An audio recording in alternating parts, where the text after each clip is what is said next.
I just mentioned. Pag lumapit ka sa isang prospective policyholder, marami ang requirements. Yeah? Marami requirements. Unless your company agrees to the requirement and they agree to what you're offering, it is never called an expectation. It is only called a requirement. Ang dami kong tinatanong when I was younger. Tinatanong ko yung mga girls, what do you look for in a man? Sagot nila, tall. Sabi ko, hindi ako yun. Handsome. Hindi na naman ako yun. Athletic. I'm bookish. Hindi na naman ako yun. Ang dami nilang requirements. And then at the end of the day, sabi ko, but what is the most important? Ang sasabi sa akin, that he will never leave me. So ladies and gentlemen, that is called an expectation. So, sa akin po, this is where I'm coming from. There are no demanding customers. As long as I have agreed kayo to what they like, then they have the right to ask what you promised. Because it is now an expectation. Hanggang hindi ako nag-agree, wala akong concern, requirement yan eh. But once there is already an expectation, there has to be an alignment. And that alignment means to say, if you'll notice our diagram here, this is probably familiar to you. Whoever represents the company to the policyholder, sagot niya lahat ng departamento of the company. And that is the reason why it says here, the other party does not really care kung ano ang concern ninyo. Para sa akin, I have an expectation based on your commitment, which I agreed upon. Hindi na nga based on my requirement eh. Kasi kung based on my requirement, the first requirement they will always ask is this, lower rates. Hindi na nga eh. I'm willing to pay the rates, the premiums you're charging because you're promising me this.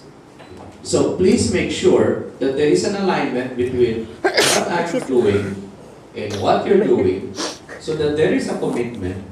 And of course, if there is a commitment, it means three things. There's timeliness, there is completeness, and there is what is called accuracy. Yung accuracy po, ibig sabihin niyan, yung tama yung ginagawa namin. Yung accuracy. Okay, now, if you take a look at this model, it also means a lot of things. I'm just doing a recap po based on our discussion. One, we need to be sensitive.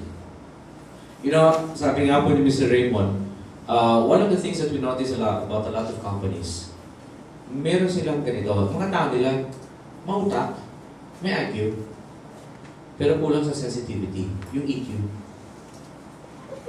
And because we handle EQ management, nakikita namin yan eh. What is EQ management? When do you know when a person medyo mahina sa EQ? Pressure. Madaling magtampo. Sensitive masyado. Yung ba sinasabi niya, wala nang nakakaintindi sa akin dito. Sa office na ito, kung hindi ako na lang. Alam mo, pagkain na sinasabi ko, kulang ka sa EQ. Oh, yung bang, di ba na, huwag ko na lang sabihin, kasi baka mamaya, mag-away-away pa kami, kulang ka rin sa EQ, kasi masyado kang sensitive. Okay? Pagkatapos nun, ladies and gentlemen, yung mga paawa effect. Oh, honey, ba't ngayon ka lang umuwi? Dami kasi work sa office, dami. Di ba? So, yung po yung tinatawag namin na sensitive. Okay. Now, another thing also nga, lumabas kahapon.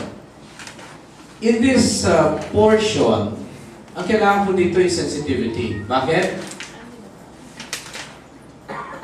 Policyholders will always have many requirements. The role of CBIC is to be able to make the policyholder remember one thing. You have many wants, but this is really what you need.